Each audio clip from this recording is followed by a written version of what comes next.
Hi, I'm here again with Joe Farren and Mohamed Ezeldin, correct? Absolutely, well pronounced. Joe had a question that was better than mine, so let's go. So Mohamed, I guess my main question is, everyone always talks about mass adoption, and that's the place we want to get to. But in sports specifically, we've seen most of the activations. You look at the Man United drop, 800,000 people engaged in the activation, and there's 1 billion fans. Ultimately, is it always going to be a super engaged super fan who's going to be engaged by these experiences, or is it ultimately going to be something that's going to be have mass market appeal? I think it's a really good question, and I think you look at the Man United one, for example. I think the big issue is two things: it's communication and education. It's how many of those billion fans actually knew about the drop, and then how many were priced out of the drop because they're, again, a lot of United fans, let's face it, are not in Manchester. They're all over the globe. So I guess the other side of it is when we look at how things are structurally designed right now, it's done in a certain way and it causes you to think in a specific way. But what Web3 does, it really breaks down a lot of those structures, and we're in the phase now of seeing what these new structures look like and how people can engage in completely different ways. And normally when we engage, it's one way. It's a one-way engagement. But what Web3 really allows us to do is for the engagement layer to be two ways. So what does that look like? I don't entirely know, but I do know that because it's a two-way engagement after that, this idea of Web 1 is read, Web 2 is read and write, Web 3 is read, write and own. Because of that ownership element, people will act differently once they understand what ownership actually means, and that's where the education element comes in. And it's to talk about NFTs, they have such a bad rep, or cryptocurrency has such a bad rep. Why? Because it's people who've been chasing money. It's every time prices goes up, it's a hype cycle. Retail comes in, I'm going to buy this token, I'm going to buy that token, and everyone loses money. Me being one of those when I first got into the space, like I came in, I was given a Bitcoin white paper. I'm like, being a mathematician, like, this solves the Byzantine generals problem. Let's fucking go. ICOs, let's make some money. Let me fucking put my mortgage money in, and oh shit, I've lost it all now. And I hate crypto, or a lot of people do. But for me, that was sort of like my entry point into like, why did I lose? Yeah. And I learned. But for a lot of people, it's just like, I've lost money, and I was gambling. This is a scam. And then they forget about it, and then 3-4 years, once the cycle repeats itself, they start seeing the money they put in is actually worth something, and they're like, all right, let me put more money in. I'm going to learn from my mistakes, and they make exactly the same mistakes again. So another side of it is crypto has a bad rep, but it has a bad rep because of the actors that are in the space versus the technology that's there. And how old is crypto? The Bitcoin white paper written in 2008. The first block was mined with January 14th, 2009. So we're 2023 now. So quick maths is like 14 and a half years we've been around. In 14 and a half years, we've just gone from basic distributed ledger technology in terms of Bitcoin to Ethereum, to smart contracts, to things like Layer Zero. Now we're talking about interoperability. We're talking about, like Manchester United, where this conversation started, are doing a drop where 4 years ago no one wanted to touch crypto. 4 years ago, all the big banks are like, crypto's a scam. They all now have crypto trading desks. They're all now investing in the space. So it's just been an evolution over time. And I think we're still early from a technological standpoint because the back end isn't fully complete. And another issue why there's negative connotations to crypto is we're selling the technology. How many of us know how the internet works? Not many. We just know how to use it because it's easy to access the internet. Same with Web3. Once we can make that accessible, in the same way ChatGPT is so easily accessible. I sign in, it might be a bit laggy, but I can still type and I get a response. Web3 is not like that. I need to download the MetaMask. I need to then do a KYC on an exchange. I then need to send money to an exchange. I then need to convert that money into a crypto. I then need to send that crypto to my MetaMask. I then connect my MetaMask. Yeah. It's too long. Yeah. It's way too long. I guess my comeback to that would be, I guess the whole idea of we're trying to get to a point where you're trying to educate people, but then at the same time there's a tension between trying to extract away the complexity. How do you extract away the complexity but still get people to understand the tangible value of ownership? Because you still need to know about how a mortgage works in order to earn something in the physical world. So surely we do need to educate people about the benefits of digital ownership to get there. So how do you square that circle? So I think a lot of people who have mortgages don't understand how mortgages work. to be completely honest, I can agree. Yeah. So I'm looking at the conference one. People don't understand how mortgages work. So, but then that's how big the challenge is. Yeah. But you want to understand how something works when you have skin in the game. Yeah. If I come into an ecosystem, again, let's say I'm coming into the Web3 equivalent of FIFA, I unpack, I don't know, Kevin De Bruyne at his peak, and it's one of 7 cards. And all of a sudden I see this card is worth 10, 20,000 pounds. Now I'm going to learn. Yeah. because I'm motivated to do so, because I have something that has tangible value.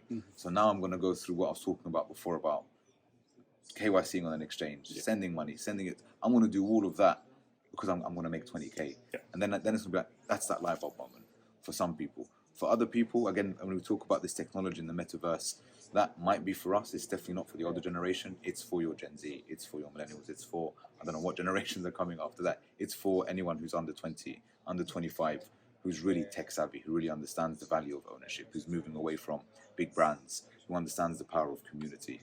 That's what this is aimed at. It's not something that's... Will we have mass adoption in 5 years? I think we will.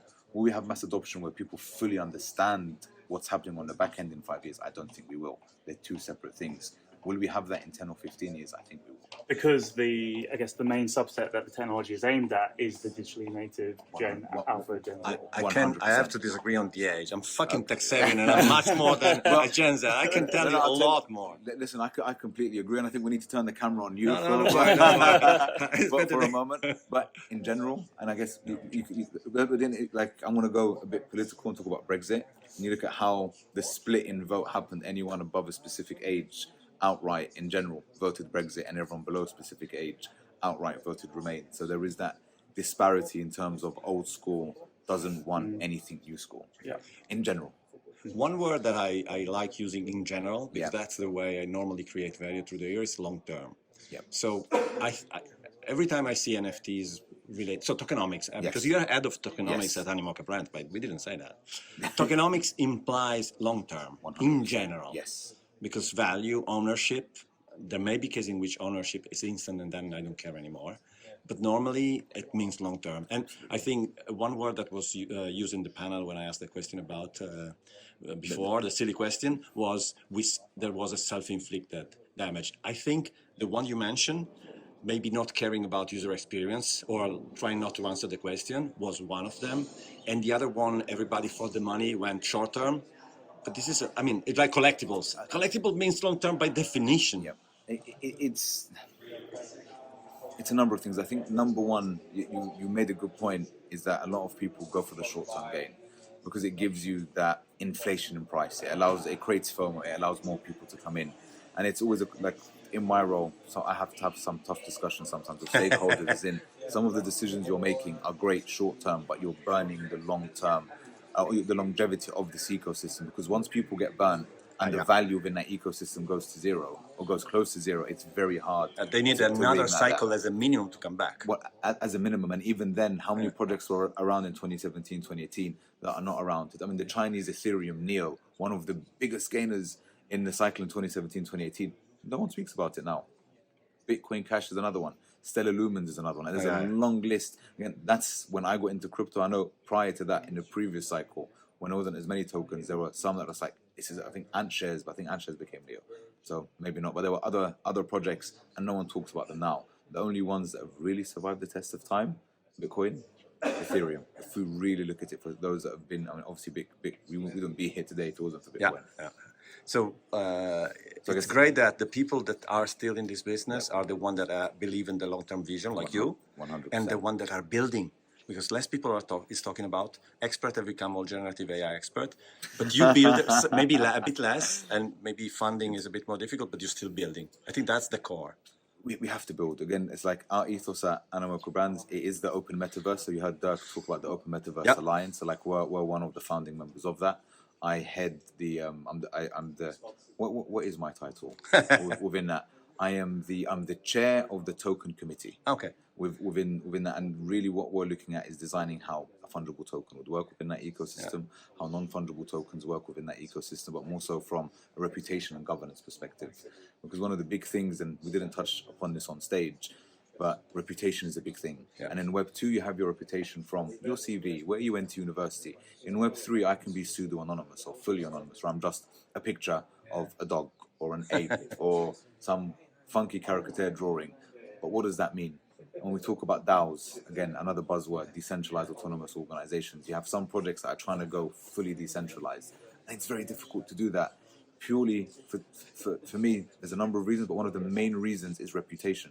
Mm-hmm. How can you give someone a vote on something because they own the most amount of tokens? doesn't mean they're the best in place to make a decision. Another question that nobody wanted to answer Yes. last year. The DAO seems amazingly anarchic and great, but immediately you see issues, big issues, because have you been, I don't know, in Italy we have Riunione di Condominio, the meeting of the people living in the same building. Yeah. That's a DAO. 100% Good luck. it's a DAO. That's the most fucked up place I've been in my life.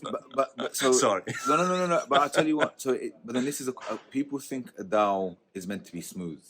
But based on what you've said, that's exactly what DAO's meant to be. It's meant to be archaic. It's meant to be where people of opposing views come together, and because we have enough people of opposing views coming together, whatever the solution is, it will be a better solution rather than having yes people. Would I say yes, we'll do that. Yes, we'll do that.